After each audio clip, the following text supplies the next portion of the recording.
Welcome everybody to the Genesis Project Podcast. Business principles for beginners from the School of Hard Knocks. They say that success leaves clues. In this podcast, we're going to discover the clues that it leaves behind, and we're going to start at the very beginning. We'll get into the weeds of how the guests of the show came up with their business ideas, the why behind their business ideas, how they dealt with setbacks and failures, what keeps them pushing forward, and the emotions behind it all. Everyone wants to start a business, but many are held back by something that keeps them from starting.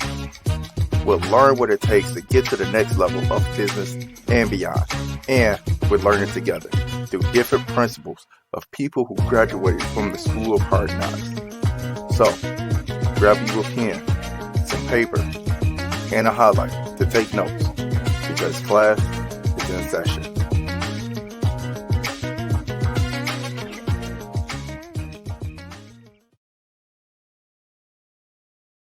Welcome everybody to the Genesis Project Podcast. I am the host and the Chancellor of the School of Hard Knocks, Bernard Gleaton.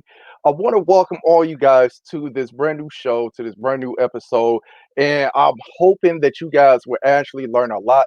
This is something that just fell in my lap that I had to get out to you guys really, really quickly because I was introduced to your next guest professor by a previous guest professor by the name of guest professor JC Preston. So I want to send a big shout out to guest professor JC Preston for setting us up and getting this guest professor on the show with me today. So I want you guys to just, I'll put it to you like this. What are the things that I've learned when I started this podcast is by me doing this podcast and reaching out to people and bringing people onto the show, it was going to create a huge network of people that I didn't think would be possible for myself. I also kind of seen the possibilities of where this network could actually take me. It could put me in front of people that I would have never thought that I would have the opportunity to, and it will also bring me great opportunities that I didn't think I would be afforded to. So, with that being said, I'm bringing to you guys a unique, very, very unique opportunity, and I want you guys to say hello as I welcome to the class, guest professor Raj.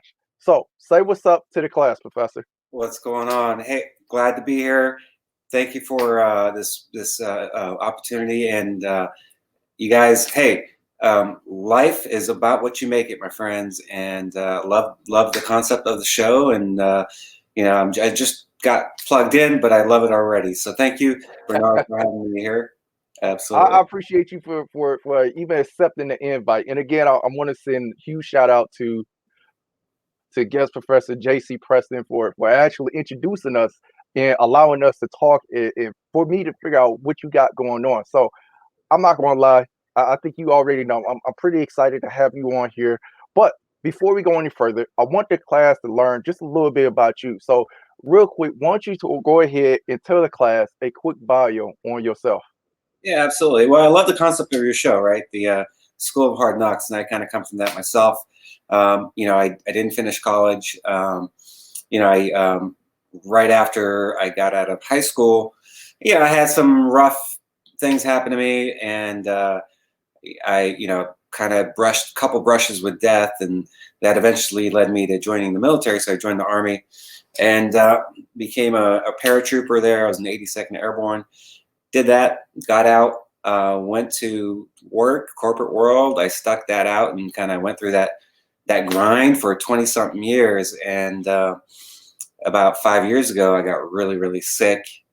And I kind of stumbled across a medical device that kind of brought me back to life. And then that kind of led me to like entrepreneurship. And that's kind of how I got started with kind of what's led me to where I'm at now. But yeah, so I could relate. I've struggled for many, many years and was just in that grind and not really feeling fulfilled and just going through the motions of life, so to speak. And it can be rough. And, I'm a soldier. So you just soldier on, you do what you can, and you suck it up and you move. You try to adapt as much as you can. So Yeah, yeah, I definitely. Well, first, let me say thank you for your service. Appreciate Uh, I definitely share your sentiment when it comes to soldiering on. Um, I have, I've come from a family who is somewhat militant. I had a mother who was one of the first Black Detroit police officers. it. Wow. Uh, Her brother was one of the first Black state troopers. So, yeah, needless to say, I sort of had like a scared straight program at home, Yeah. and I don't think I mentioned this to you, but I have an identical twin brother, Wow. and All he right. actually spent some time in the Air Force, and he actually had a cool job where he had to uh, he was doing the honor guard, as a matter of fact, and he have a couple of cool pictures of him doing his job with uh, former First Lady Michelle Obama behind him, and I guess you could say current First Lady Jill Biden. And Wow. I go around telling people all the time that that's me. That's not my brother. That's me right there. Hey, you got to You take know, advantage. Why not? That's the of perks course. of having. Exactly, That's exactly. right. Right. So, Very cool. I want to. The way I always start off my show is by asking my guest professors, what is your Genesis moment? And for those of you who are brand new to the School of Hard Knocks, let me explain to you what the Genesis moment is. So the Genesis moment is when you come to a fork in your road, and you can go right or you could go left. Does that have to be good? Does it have to be bad? But you can see what your life could be like beyond those first steps. So an example of a Genesis moment is me starting this show. That's the Genesis moment. Me getting married. That's another Genesis moment. Another Genesis moment is me trying out for the CFL 4 years removed from high school. That there is another Genesis moment. So, guest Professor Raj, tell me, what is your Genesis moment? Oh my God, interesting story, my friend. So I mentioned I was in the corporate world for 20 something years, and I was living my life, trying to do the best that I can, but I was stressed out. I was completely stressed out. I got to the point where I had adrenal fatigue. So my adrenals were shot. Uh, Started to have panic attacks. I had a 2 hour panic attack on a plane ride. Felt like I couldn't breathe and my heart was going to stop. Started to have regular attacks, and I just wasn't feeling well. I was miserable. I didn't like what I was doing. Things weren't going well in my life. Yeah, I was just going through the motions, but there was no joy, fulfillment. I didn't feel like I had a purpose, or I was like missing my purpose, so to speak. And on top of that, my adrenals were completely just shot. It got to the point where years of stress piled up, and your body just breaks down. And before you know it, you could find yourself in that spot. Then I woke up one morning and I had a lump on my lymph node, nickel size. I started to get chest pain, tingling, numbness in my arm. I had a blood clot in my leg. I was depressed. I mean, I was severely depressed. I had all kinds of stuff that was going on. So one day, I had such a bad day at work. And it wasn't just work, but that day was really, really bad. I mean, all of them were bad, but that one was really bad. And so, believe it or not, my plan that night was to come home, drink a bottle of whiskey, take some pills, and was hoping I wouldn't wake up. Well, so I was driving home with that intention, and this may or may not sound weird to you, but as I'm driving home with that intention, a voice comes in that tells me to go somewhere. Little gift shop that wasn't too far from my home, and I really wasn't in the mood to go anywhere. Just to do what I was planning on doing. But that voice came back a couple more times. So I reroute and I humbled myself. I rerouted. I show up to this little gift shop and there's nothing going on in the gift shop. However, in the yoga room, it was a group of about 7 or 8 people doing a presentation on a frequency based medical device. First and last time they were there. As a matter of fact, that place closed down within a month or two after I stopped in. So I listened to their presentation. I crashed their presentation. And they were marketing this device, and I tried it that night. I didn't feel anything. It was like a free session. They were like, "Hey, you want to try it for free?" I said, "Sure, why not?" Didn't feel anything. Tried it. Went home, still with the same intention. By the time I got home, I couldn't keep my eyes open. So I couldn't follow up with what I was planning on doing. all I could do was just, I had enough energy just to get to bed. I went straight to bed. Woke up 4 hours later, felt refreshed, rejuvenated. I felt totally different. That piqued my interest. I got researched it. I eventually bought one. I became passionate about that product and that product line and that kind of work. And so I started marketing the product.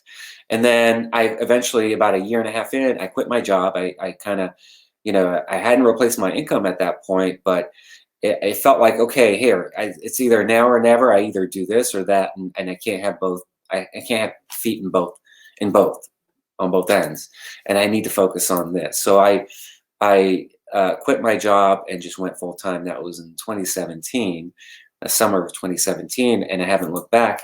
So I've been free from the tyranny of a job, so to speak, and kind of being my own boss and pretty much doing what I want to do and traveling wherever I want to travel.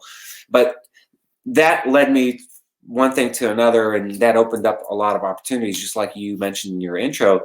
I mean, it's opened up so many doors for me, and eventually led me to what we're going to be talking about today, which is an exciting new platform that will compete with Amazon, which I'm really excited about.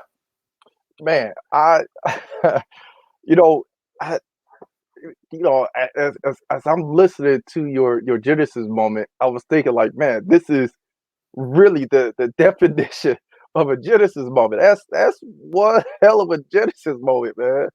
Yeah, it was crazy. I mean, look, I was blessed to have been protected, so to speak, right? Uh, Hmm. Spirit was like, hey, we're not done with you. You got more to do here before you leave this planet, and you got to switch up. You either do this or you go here. We're going to throw you a lifeline, and you got to make that decision. And I made that decision, and here I am today. So Mm, that's something else. Ironically enough, my next question was going to be, how did you get into how did you start your entrepreneurship? But you already dove into that. So let me move on to the next question. sounds good. So I know you started a business with uh, focusing on frequency based medical devices. Just out of curiosity, with COVID going on and everything, how has COVID affected your business? It's kind of crazy. So in February of 2020, I was down in Mexico at a conference. It was like a 10-day conference, and I was there plugged in with a clinic, like a wellness clinic, doing sessions on this device, right? Hmm. And for me, it was going to be a great opportunity because I mean, it was the kind of clientele that I was looking for. It was going to be my big break, right? Hmm. And I show up there. It's expensive to go down to Mexico and stay at a 5-star resort for 10 days, right? So Yeah, it's but you gotta do it, right? So I yeah. go down there and I put hundreds of people on this device, right? Now I get there on the 9th. On the 10th, I get word that the FDA has put a block on our ability to take orders with this device. Wow. So Wow. Okay.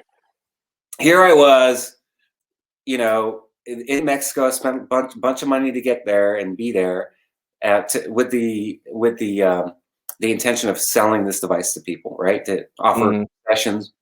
I still made money, right? Because I sold sessions. I probably made about $8,000 in sessions, Hmm. and so I had to have about 20 people who were ready to give me $6,000 to buy one of these devices, and I couldn't take an order, right? So I thought, okay, what the hell is going on here? This is not working out. And I thought maybe this might go on for a week or a couple weeks or whatever. And it turned out that it went on for like 6 months. So I came Yikes. back to the U.S. Really without the ability to make money because now I couldn't take orders and do what had been paying my bills. Hmm. Uh, for years now, and then I started doing things like Grubhub and Lyft, just to make a little extra money. And then people started knocking on my door, calling me. I had 3 people calling me about a different device that just was coming out, and this was coming out of Germany. And at first, I blew it off. I'm like, yeah, it's not going to compete with the device I have. But around late March, I said, okay, you know what? Let me take a look at this opportunity. So I looked into it. I was impressed. I said, all right, I'm in. I jumped in both feet. It was a pre-launch, and that's where I learned like the power of that early positioning, that first mover advantage. Yeah. And this was right around when COVID, the lockdowns happened. And so it was an amazing opportunity. So I actually had a great year during 2020. For me, it was a phenomenal year uh, compared to a lot of people. But I had to pivot, and I did pivot within the year. And so this opportunity came. It dropped in my lap. I seized the moment, and I ran with it. And I started dialing people up and calling people up. And because of COVID, people were home, right? They're home because they Hmm. weren't working. So they could talk on the phone. And guess what? They were worried about their health. Well, Yeah. here I was selling a health product. So I was having people were lining up left and right, left and right. And so that was since April-ish. They opened up in May, right? So May's when they launched. And since then, I've developed a team of over 3,500 people uh, with this other new medical device that I just kind of fell into my lap in March, or yeah, late March, and or let's just say April. And so, in a way, COVID's actually been good for me, um, as unusual as that might sound, and as unfortunate as COVID has been for the rest of the world. The timing for me was good. Wow. That's amazing. That is uh, another perfect example of pivoting, right? And people, I've been asked this on numerous occasions on as a business, when is the right time for you to pivot, right? And there's really no solid answer to that question. Is more so for just like you, for me, something has to bug me in order for me to make a pivot, right? When I started this podcast, I started with one specific reason, and that reason kind of branched off into another reason, and now well, I go ahead and say I started a tech business, and the whole purpose of me starting this podcast was for me to start collecting leads into this business. But because I'm a tech guy, I didn't want to make this a techie podcast, because then it would somewhat be a turn off to my potential clients, right?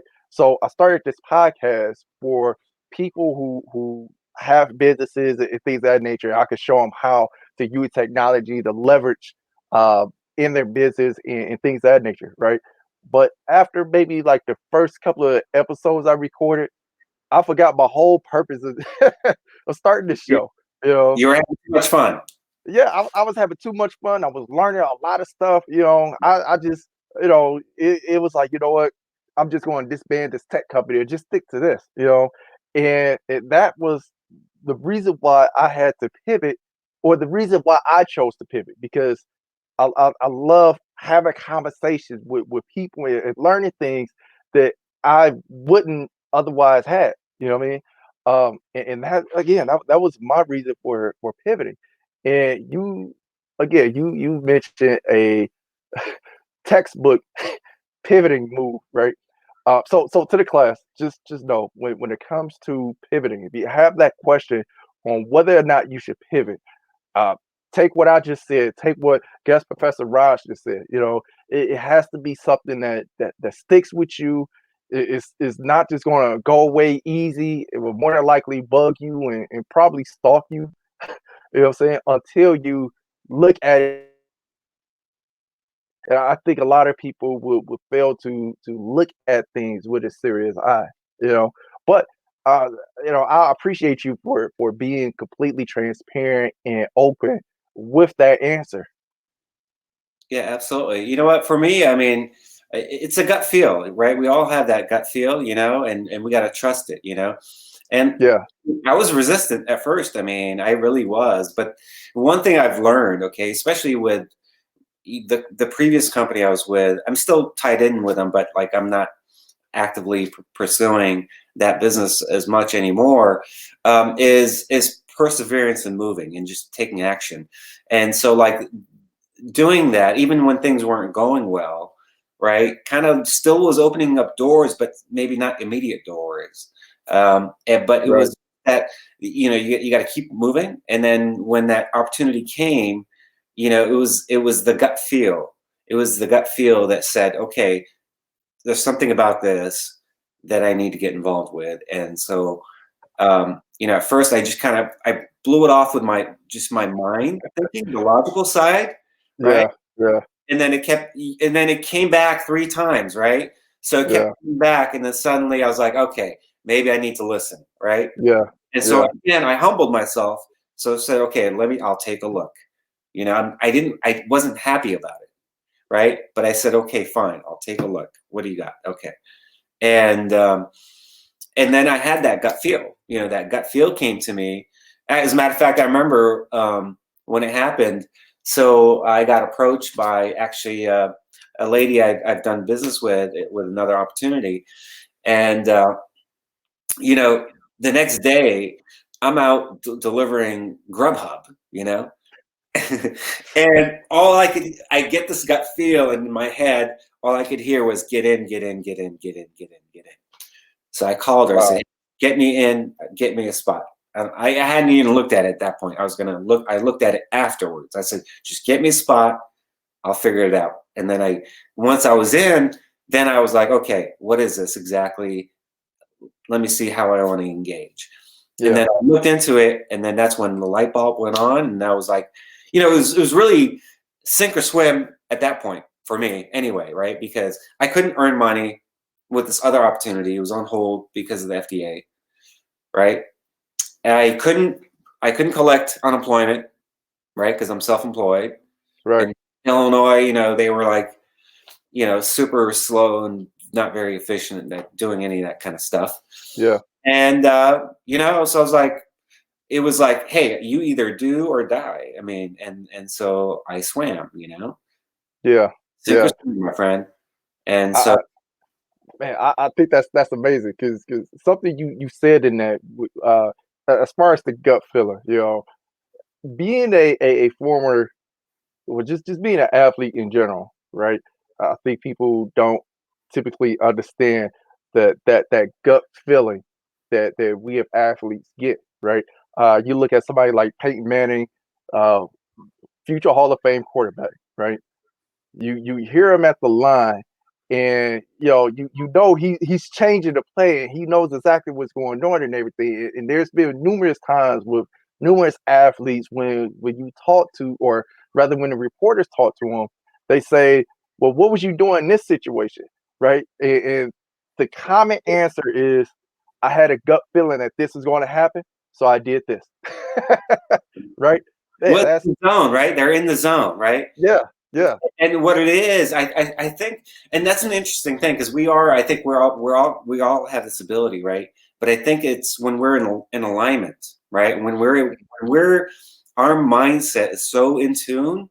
Okay, our being, let's just call it our being, is hmm so in alignment with what we're doing, right? We're present, and we've gone through the practice and we've done all that, but it's like you get that, everything slows down and it just comes together, right? yeah, But it's like that peak performance moment, right? That we're all are seeking. But in order for us to get there, you got to be moving. It doesn't just come to yeah, you. You got to be making the mistakes. You got to be trying your best, and at some point, it just starts to come, right?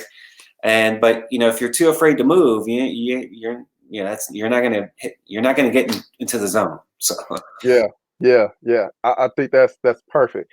Going with this theme right now, as far as pivoting goes, right? I want to pivot to the reason why you are on the show today. You know, we've taught. This is probably about a second or third time we've taught. Even when you explained to me what the potential of what you were about to tell me and the classroom.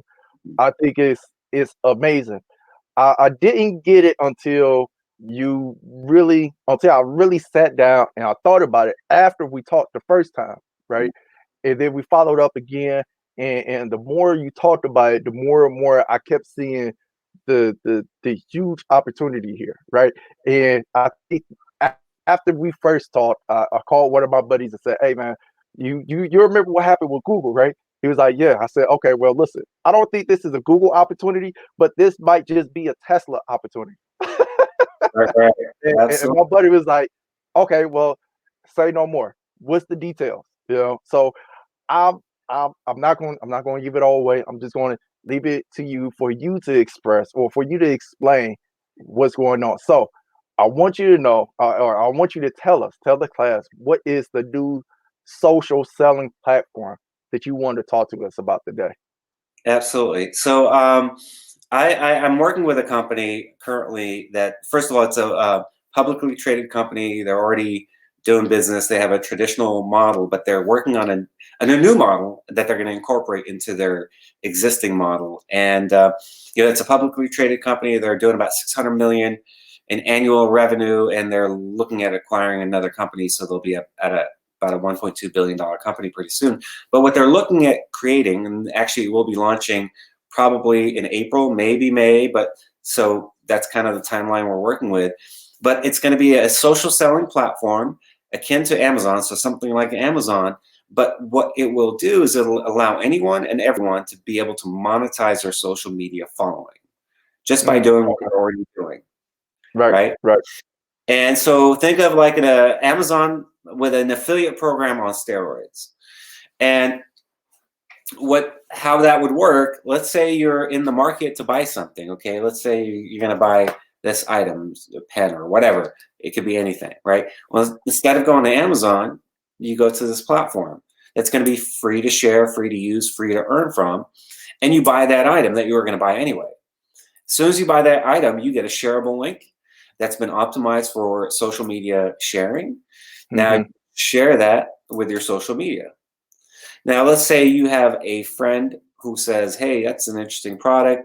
Let me check it out." They click on that link, they buy that item, they get a shareable link, then they can also share it with their friends, and so on and so on and so on. But you get a commission.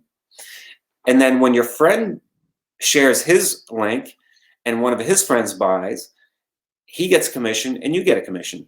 So it's an Hmm. innovative affiliate program that pays out generationally. It's never been done before, especially with the tie-in of this other structure. So essentially there's two pieces, and I'll talk Hmm. about the platform first, and then there's a second piece to it where you could actually earn a lot more income that way too. But so the way it pays out, let's assume an item that you buy is paying out a $5 commission.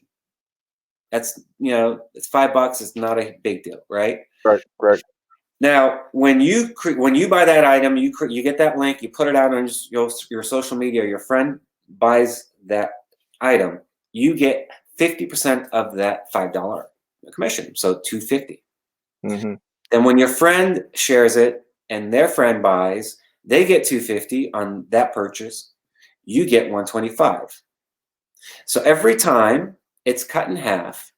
So you get 50% of the available commission. So 250, 125, and 60 cents and 30 cents. And this continues until it gets down to 1 penny. Hmm. So in the scenario of the $5 commission, that's going to pay out 8 people, 8 generations, or 8 waves. But let's assume you know the power of exponential growth and just that kind of crowd marketing, right? Five that reach five that reach five that reach five. By the time you get to generation 8 on that $5 commission, you would have made about $8,200, Hmm. and you Mm. would have reached about 390,000 people. Hmm. Now, suppose there's an item that you buy that's maybe got a $100 commission. Well, now that's going to pay 13 generations because it takes 13 times to be cut in half until it gets down to 1 penny. Hmm. In that scenario, By generation 6, you've made 40 grand. By generation 7, you've made over 100 grand. Just through Mm. this social selling platform. And yet they're still, generation 8, 9, 10, 11, 12, 13. So the numbers can get really, really crazy. Now, so that is the gist of the social selling platform. And it hasn't been announced yet. We're getting people pre-positioned. Essentially what we're looking for are social media influencers. We're looking for entrepreneurs and seasoned network marketing professionals, people that have made a lot of money in network marketing. Because what we've done with this is the other piece of it is the company has a core product line that they've been selling for 10 years successfully, right? I already mentioned they're a $600 million company, well-run, great customer service, the whole nine. They already have a structure in place, a pay structure, right? The cool thing about this is the social selling platform that they've created for everyone. Also on the back end will have points associated with it. So that item that was paying a $5 commission will also have 5 points with it. So those points actually flow through this other commission structure here, and you can get paid on that volume a second time. And then you could also capitalize, let's say on that $5 purchase, that $5 commissioned item, way beyond 8 generations, because through the platform it'll only pay 8 generations, but you're still accumulating points, which show up here. So remember, how many people did you reach? If you assuming 5 reach 5 that reach 5 that reach 5, 8 generations, you've reached 390,000 plus people. Well, if each purchase carries 5 points, how many points have you accumulated? And each point is $1. That's almost $2 million in volume. Right. So now you're getting a piece of that as well. So now if you're positioned here and here, that $8,000 that you would have made, you would have made a lot more by being positioned over here and doing the same exact thing. You didn't change your behavior in any way, shape, or form. You were just plugged in 2 places. The platform took off. You got paid through the platform, and then volume flowed through your commission structure here, and got paid on that as well. And the cool thing about that is you can position other people in this structure, and they can promote whatever they want to promote, and you'll still collect that volume. So this is going to change the way we do business online. Now, Go ahead. now, just to take it back, just for a quick bit. I want to make sure that the class understands what exactly this is. So, just for a brief moment, can you tell us what is affiliate marketing? Sure. So let's say there's a product that you like, and a lot of companies will offer an affiliate program. And so what they do is you sign up with their affiliate program, you get a link, you buy their item, or you buy like whatever it is. It could be a water filter. Now that link, you can share it on your social media, or email it or text it to people. And if they buy that item, you get a commission.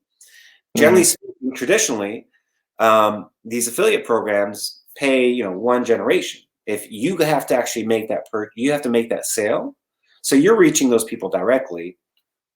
So like Amazon will have an affiliate program. A lot of social media influencers will use their program, or companies have their own individual programs, but none pay generationally like this, with this concept of crowd marketing and taking a commission, cutting it in half every time until it gets down to a penny.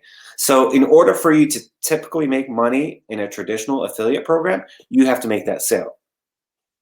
Where here, we're leveraging hundreds, if not thousands of people, and we get a commission when they make a sale. So reaching a much larger audience, and it kind of takes a life of its own. and we don't have to do all the work. We start it, we get the ball rolling, we snowball it, right? Hmm. It snowballs and it gets bigger and bigger and bigger and bigger. So essentially, it's leveraging. We're leveraging on a level never seen before. Okay, okay. Just to bring some more clarity to it, Yeah. class. I am a huge fan of leveraging.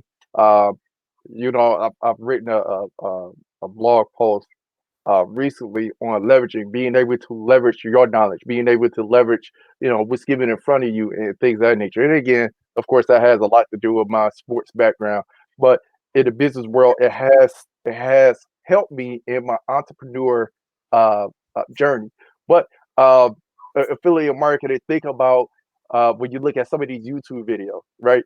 And whoever is putting together the YouTube video, they will say, "Hey, if you like if you want more information on how I put this video together, the camera, the microphone, whatever, check out the links below, and you go and click on those links and you purchase those items, and that's how they get paid." So again, that's just a more visual way of explaining to you guys what is affiliate marketing. Now, with that being said, I know you mentioned this earlier, but I want you to say again, who would be the right person to take advantage of this opportunity?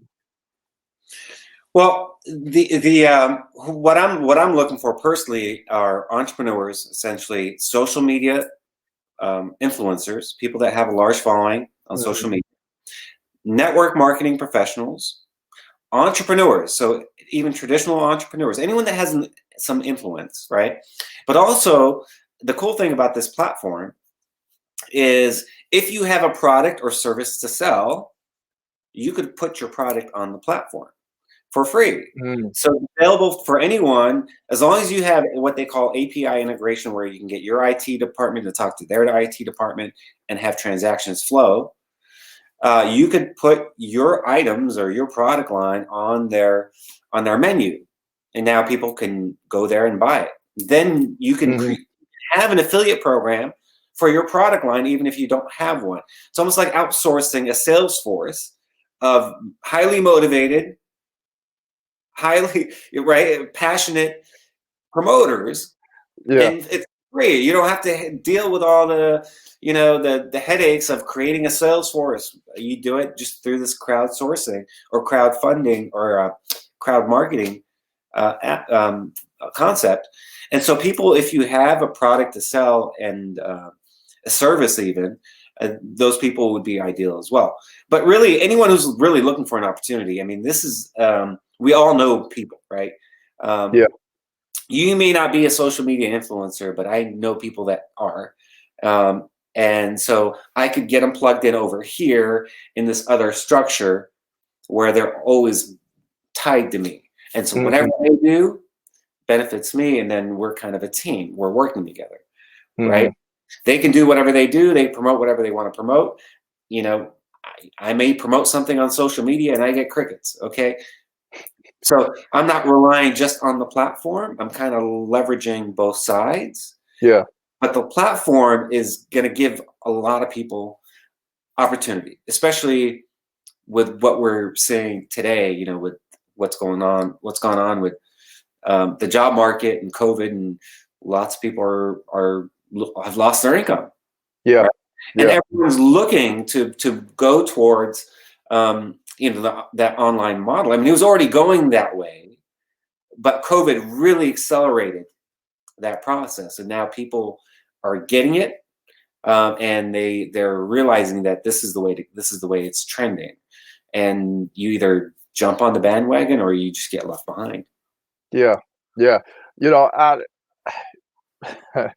we when we talked earlier, we you told me about the time frame and everything like that, and that's why I wanted to make it a point for me to get you on before, or rather, we agreed that I want to have you on before, just so I can help get the word out, so that we can get the word out, and then I'm going to have you come back later on, and we talk about everything that has happened since, I guess, the release of this episode. So with that being said, I want to know, why do you believe right now is the best time for you to talk about this? Yeah, that's a great question. So I mentioned earlier this other company that dropped into my lap back in April, right? Hmm. And I learned a lesson from that. My previous company, has been around for 20 years, and so I got in, much later, after it had already been established. With Hmm. this other company, I got wind of it very early, so I actually got plugged in before they launched in the U.S. And so that gave me a massive advantage. It's called first mover advantage. Hmm. What that allowed me to do, so that timing and that positioning put me in a position to where when I would call maybe a professional network marketing person or someone who's been in that field, maybe doing other companies, other products, well, they've never heard of this product, never Hmm. heard of the company, and it's a brand new opportunity. So now I'm that first person that reaches to that person. So now I have that advantage, right? Because now they have no one else to go to. I'm the only one they know Right, right, that's right. connected to this, Yeah. right? So what do? They say, all right, well, let's go. And so I find myself in that similar situation. So what I learned is that first mover advantage, just by being 1 month early, gave me a massive advantage because now this other product, it went viral. I mean, it went Hmm. super viral. And so now everyone knows about it. So it's like when I talk to people, oh yeah, my friend's already doing that, or oh yeah, I already bought one, right? Yeah. But so being early is amazingly important, and if you're smart enough to jump on it, especially something like this, it's a no cost, no obligation kind of positioning. You just get positioned. You got nothing to lose, and and run with it. But it gives you that advantage because everyone I talk to, just about everyone I talk to, says one thing. That's very interesting. Tell me more. Okay. Yeah. And I just give them, a quick little synopsis or little breakdown. And sometimes I do it better than other times, but invariably, all the time, they just say, "Damn, that's pretty interesting. Tell me more about that. Like, give me more details." Yeah. And once they get it, they are on fire. But that's why I think the timing is now because my team is the only team in the whole world of this company worldwide that's talking about the platform and treating it as a pre-launch. So you Hmm. are in a unique, privileged position to be hearing this information. And so, getting being that first person that approaches those influential people in your life and getting them pre-positioned within your organization can pay dividends for a long, long time to come. We're literally going to be talking about generational wealth here. And Right, this company, I think, will be a 20 plus billion-dollar company very quickly. right, right. I will say this. Uh, that kind of brought up two two points in my mind. Um, the first point is, the fact that, one, we, like I mentioned before, one of the reasons why I wanted you on the show today is so that, again, I can help get this word out here and give this amazing opportunity to my class. And again, I am going to have you come back to the show for us to kind of revisit some of these things that we've talked about today, right? So that was the first thing I wanted to put back out there. The second thing is, what are the things that I used to tell my interns at one of my previous jobs, is that, by you be in this particular field, right? And for these interns, there was primarily engineering interns, right? For us to be in this field, we are able to see the landscape and see what's coming further down the road, right? So if I'm entrenched in this engineering field, I'm able to tell you when this new product is coming out before it really hit the mainstream, the news, and CES, or whatever, right? And when I start telling people about it, they're just gonna be like, oh, nah, I don't know about that. But again, See, I'm in the field because I'm paying attention to the landscape. And with you being outside of the field, you don't know what's going. You don't know what's coming. You don't know what's going on. You just seeing things from a different vantage point. Whereas me being in the field, I'm able to see the landscape. I'm able to move accordingly and things of that nature. I'm saying that to say this, class. If you're paying attention to the landscape, we all know what COVID has done to us. And we all know some of us can say exactly what COVID has done for us, right? When I say what COVID has done to us, a lot of our family members passed away because of COVID. Our friends has been affected by it. Our jobs has been affected by it. However, what it has done for us has given us, like you mentioned earlier, guest professor, it has given us huge opportunity for us to do different things. We're all searching. We all realize, man, this one job is not going to be enough to sustain me for me and my family. I have to go find me a hustle, or I have to go start me a business on the side to go along with my 9 to 5. Or I might just say, the hell with everything and just start my business, right? I'm not being an advocate for you to do that. Just make sure you do that in the right parameters, because I don't want your spouses to come and yell at me like mine did to me. However, that's besides the point. What I'm what I'm saying here is that there's a shift in the landscape here, and there's a small window of opportunity here. And if you're interested, I think this is the best time for you to get in on it. So with that being said, and we're gonna come back and I'm gonna have you give out all the information that's needed for my class to join. But before we get that far ahead, I want to ask you a few more questions. Yep. I kind of got a little excited here. I apologize. No, you're right though. But you know what? COVID has shifted perspectives and even just kind of priorities. Like, hey, like people are reassessing, refocusing, right? Or they're Yeah. recalibrating. Absolutely. Yes. But Yes. go ahead with your questions. Well, I want to ask you, what is the one thing you wish you knew before you became an entrepreneur? That's a good Yeah, I question. know that. I know that's pretty tough. I get everybody with Yeah, that. yeah, yeah. Well, I wish I knew this was the path to take a long time ago. If I can go back, I've had a lot of missed opportunities. I mean, look, I had a friend who was trying to get me on Bitcoin when it was $20. Okay, and Oh, I tried to figure it out. I was trying to buy some and this and that, whatever. And I wasn't having much luck. And I downloaded a wallet that was like just bogging down my computer. And I just got so frustrated that I gave up on it. Right. yeah. And then, years later, it's like, it goes crazy. I had Apple when it was $20. Okay. And, yeah, I worked in the Silicon Valley. I was around Cisco and Apple and Google and all these companies. Okay, back way back in the '90s. Okay, so I had all these opportunities, but I wasn't taking action, wasn't seizing the moment, wasn't like persevering, and so being an entrepreneur has kind of taught me that more than anything is you just got to work through it. You got to persevere. You can't get frustrated and give up.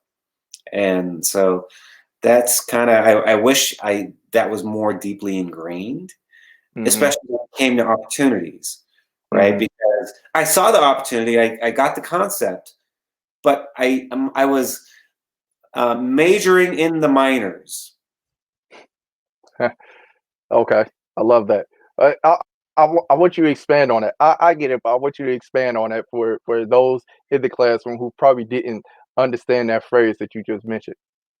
Yeah, I mean, so sometimes we get caught up in the minutia of life, where we nitpick on small things, where we're not focusing on the big picture, Yeah, okay? yeah, Where we let the small stuff lead us astray, take us off focus. And some people, a lot of people do that, and I did that, and I probably still do that, right? But what I learned is you gotta. So what I'm doing right now, okay? So I've even put my other businesses on the side. I'm putting those on hold because Mm-hmm. I understand this is such a big fish, okay, a massive ship that by me getting bogged down doing all the other, mundane day-to-day stuff, okay, is going to take me away from this massive opportunity and the timing of it, right? So I'm right now trying to major in the majors in that I'm trying to hit home runs, okay? And so I'm looking at, hey, what is the most productive activity I could be doing right now? And not just the busy work or whatever. But so I've had these pitfalls where, with the Bitcoin deal, I got so frustrated with trying to figure out the technology behind it, how to get it all set up, that I just kind of got frustrated and gave up. When the smart thing would have been find someone who can help you, who knows what the hell they're doing, right? Yeah. And Yeah. just get it done. You saw the value in it, so why didn't you do it? Yeah. Yeah. And Man, so yeah. I totally get that. Totally get that. With that said, how do you run a business and still find balance with home? Wow, that's a tough one. I got to tell you. You know, um, here's the cool thing about what I've been doing. I work hard. I work very hard. Um, and I probably would say I work harder than I've ever worked in my life. Mhm. However, all of it seems like fun. None of it feels like work. Mhm. I feel like I'm working. Like this past weekend, yeah, I went down to Florida and I went to a flag football tournament and worked the tournament. But I had a great time. I met some amazing people, networked with all kinds of people. All of it was fun, even though it was work. None of it Mhm. feels like work. And so, I pretty much wherever I go, I'm just kind of living my life, trying to be the best person I can be, and trying to show up all the time. But I don't. I'm to the point where I don't even have a distinction between work and home life and fun. It's all the same thing. Yeah. Okay, Yeah. and and whereas before when I was working the corporate job, I was miserable. Okay, and I was drained, and I'd come home and I had no energy, and I was grumpy, and I was not a pleasant person to be around, Yeah. right? Because I didn't like myself. Didn't like Mm. life, didn't like what I was doing. So what I've learned is if you could find your passion, then all that comes together. Home life, work, right? I mean, you got to make time for the people that you love. Include them into what you're doing. And what I love about what I'm doing is I'm free. I have my free time. Like Mhm. I don't have a job. Mhm. I'm Mhm. unemployable, my friend. Unemployable. Okay. Okay. I think you kind of hit on this before already, but I want to ask you again. What is the biggest mistake you made as an entrepreneur? Well, so here's what I've learned is you got to really be flexible and coachable. And there were times where I wasn't, right. I kind of stubborn. I'm stubborn by nature, and I've learned to kind of undo some of that stubbornness, right? Yeah. Because if you're doing things that aren't working, yeah, at some point you got to stop doing them. I mean, hell, I was miserable in the corporate world. I felt like I was hitting my head against the wall for 20 something years. So it's that ability to be flexible and open to change. And so Mm. um, the biggest mistakes were, I wasn't willing to change. I wasn't willing to be flexible at times, and that hindered my growth Mm. in those times. I think that's good stuff. That's very good stuff. Okay. Uh, what is something personal that you want the class to know about you that cannot be found on Google or Wikipedia? Oh wow. Okay. Well, I'm sure you can't find too much about me on Wikipedia or Google, but yeah, I mean, I've had an interesting life, my friend. I could tell you, I've had many brushes with death, but this one I will share because I can't imagine there's too many people out there that have had this experience. So I was in the 82nd Airborne when I was in the Army. Okay, Hmm. and my first jump, everyone was eager to get the hell out of that plane, and we were pushing each other, and you have multiple planes. Yeah, it was insane. Like, and people just couldn't wait to get out. And so these are static line jumps. So essentially, you have a static line that's connected to your chute, and it's connected to the plane. Hmm. And what you do is you have it. You get up to the jump master. You extend. You have them take it, clear it. You pivot, and then you force yourself out. You kind of have to be real compact. You have to really push yourself out. The wind just takes you, right, and you Hmm. just and chute opens. Well, my first jump. Um, everyone's just eager to get the hell out. By the way, the people that checked my chute didn't really do a good job at it, and Oh boy. yeah, you have your compadres check it for you, or your fellow soldiers. Well, they didn't do me a service, that's for sure. But so check it out. So I extend my static line. I let go. I pivoted. Uh-huh. Well, master hadn't cleared it yet, so it went under my arm. Oh boy. So now, if I jump, it's just gonna go straight through. I mean, there goes my arm, right? Yeah. Yeah. Well, I had one foot at the door, and I noticed this was there, and I, I did like a twist, like a turn, and I Yeah. came up like this, like flapping in the wind. Okay, and the wind just takes me and slams me against the side of the plane, doing about 200 miles an hour. That cannot feel good. No, no, it was very painful. And then my Kevlar flew off, and I thought that was painful, right? Yeah. Then my chute opened, okay, and my harness wasn't as tight as it should have been, so there's a lot Hmm. of play. And so when it opened, it's I mean it opens. I mean real it's a real force there. Well, it kind of got me down here. So I went from boom to this to like, oh my god, oh my god, oh my god. Huh. At least it took my mind off the pain of actually slamming into the plane. But yeah, that was my Yeah. first experience jumping out of a plane, and then I had to go back and jump that same day again. So yeah, And wait, you said you had to go back and jump out of it again same after day. that type of experience? Yep, same day. That takes a lot of balls. After going through something like that, that takes a lot of balls to attempt it again, you know? Yep, I had a total of 25 jumps. Uh, Okay. but yeah. I mean, you know what? I had no option. It was like I didn't even tell anyone. I don't think anyone even noticed. I mean, really, I just kind of like, all right, I'm just gonna soldier on. I just grabbed my shit and went back in there and just went up there, and I didn't say a word to anyone.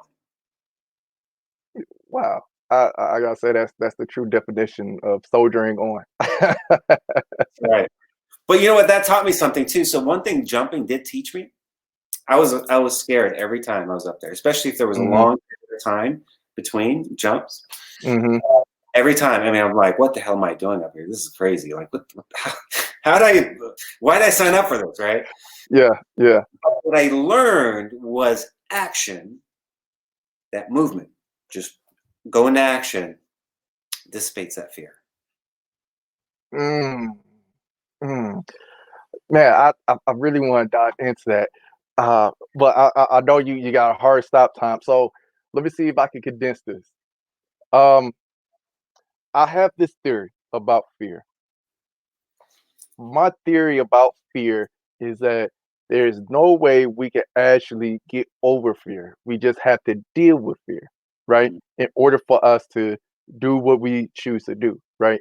And one of my brother has tons of stories from his time being in the Air Force because he met POWs, foreign dignitaries, spec op teams, and obviously my brother and I we've talked a lot about this one specific subject of fear. And I would never forget when my brother told me that he talked to some spec ops and he asked them, man, you got bullets flying past you. What's keeping you moving forward? Like, don't you want to turn tail and run? And my brother said that the spec op that he was speaking to responded to him by saying it was all training.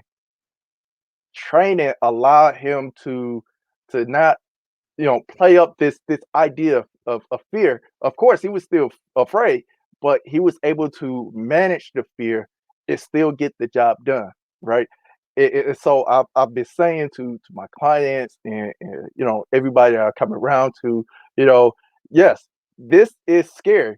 That's all get out. However, we have to train ourselves to deal with fear. We have to train ourselves mentally. We have to train ourselves physically to be able to deal with this thing that we call fear. I would love to hear your take on that pretty quickly. No, yeah, you're right. I mean, it's like going back to the zone, right? Okay. Yeah, That's what it is, right? It's that training, it's that practice, that repetition, right? You got to be doing those actions, right? To where, okay, when it's that moment is there, okay, you're not thinking about it. When you get into your head, okay, and let that just percolate too much and you're not moving, that's when you become paralyzed and there's inaction, right? That fear takes over. So that fear is going to be there, but understanding that, look, I just got to trust.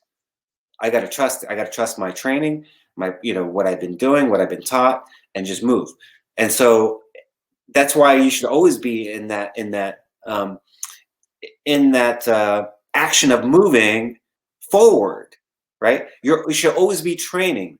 You should always be training because when that moment comes, then you're prepared. yeah, Right?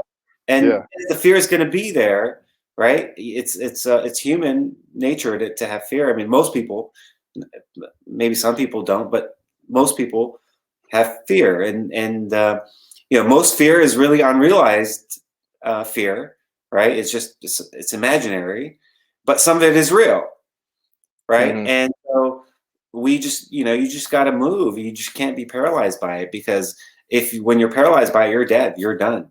That's it. yeah, You're right. yeah, It's survival at that point. yeah.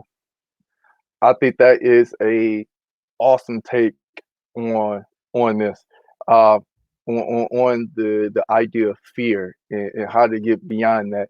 I think what I want to attempt to do is I'm going to talk to my brother, see if I can get some of his spec out buddies to come onto the show and we can really do a deep dive on that. I think that would be amazing. I need to make a note of that.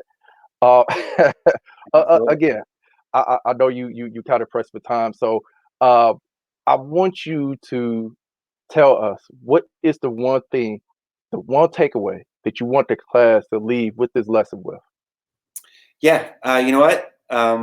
Have a dream and go for it. You know what? Do not hesitate. You got nothing to lose. Okay, you're here on this planet for a certain time. Whether I mean, the only option you have is you do something with it or you don't. Right. Mm, And from my perspective, being your own boss, being free, being in charge of you is the best thing you can do. And what I love about this opportunity is it allows you to have that. It's an easy way to get plugged into a business and make money and then really just take advantage of a massive opportunity and then it frees you up, right? To do whatever it is that you want to do, right? Your passion, whatever it is, whatever you want to focus on. But you just got to move. I mean, yeah, look, COVID's been rough for a lot of people. Fear is there, but you know what? You can't let that stop you. You can't stop living life. You can't be living in fear. You just gotta just move. yeah, Just do it. Just like Nike says, just do it. just do Get it. out there and do it. Don't overthink it. Just do it. If you don't start, you're not going to finish. Mm, that's amazing. So I mentioned already that I'm pretty excited about this opportunity. I want you to tell the classroom where and how they can get plugged in with you and with this opportunity that you got. Absolutely. So if you want to learn a little bit more about it, go to getthefrequency.com/new dash platform dash launch, or get with Bernard. Write to him, email him if there's a way for you to contact him, and we can get you guys plugged in. It's a free position, no obligation, no cost. We're just positioning people, and I would encourage you. If you know people that are influential or social media influencers, you want to talk to those people. I'm happy to work with you guys and do Zoom calls, three-way calls, educating people, getting people on the same page. And so, I'm looking to take as many people as I can with this project, and I think it's going to be an amazing, fantastic project. And I really want to thank you, Bernard, for allowing me to come on, and we will be working together with this. So I'm really excited about that, and I think it's going to be a very fruitful partnership here, and yeah, it's going to be amazing. Yeah, yeah, I can't shout this out enough. I want to say another shout out to guest professor JC Preston for actually introducing us, and for you saying yes to come on to the School of Hard Knocks and to teach us this lesson. I don't have a name for it yet, but I'm pretty sure I'll come up with a name for this class.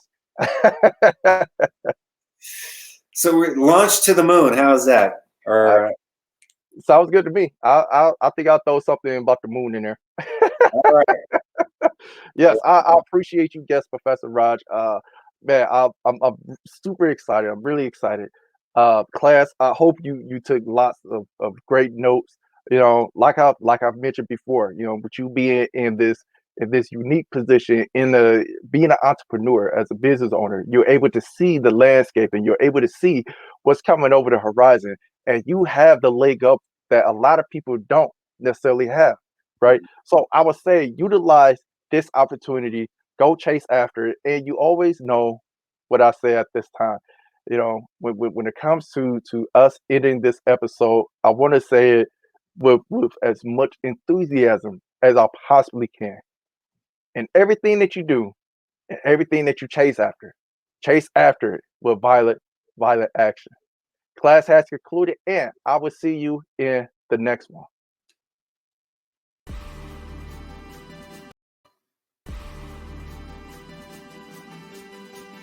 About 15 years ago, I hated where I was at, and I knew that I was meant for more greatness.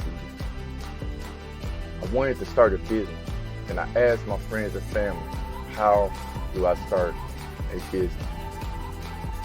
90% of them never started a business before, and the 10% that didn't remember what they did.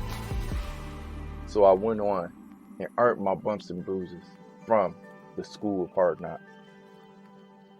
My inspiration for the School of Hard Knocks and the courses that I've created was to reach people that felt the same way that I felt way back when. Like I was destined for more. The purpose of the Genesis Project podcast was to move those same people towards that greatness with the guest professor that comes to the show and learn from their mistakes. This is a call to action to those who are searching for greatness.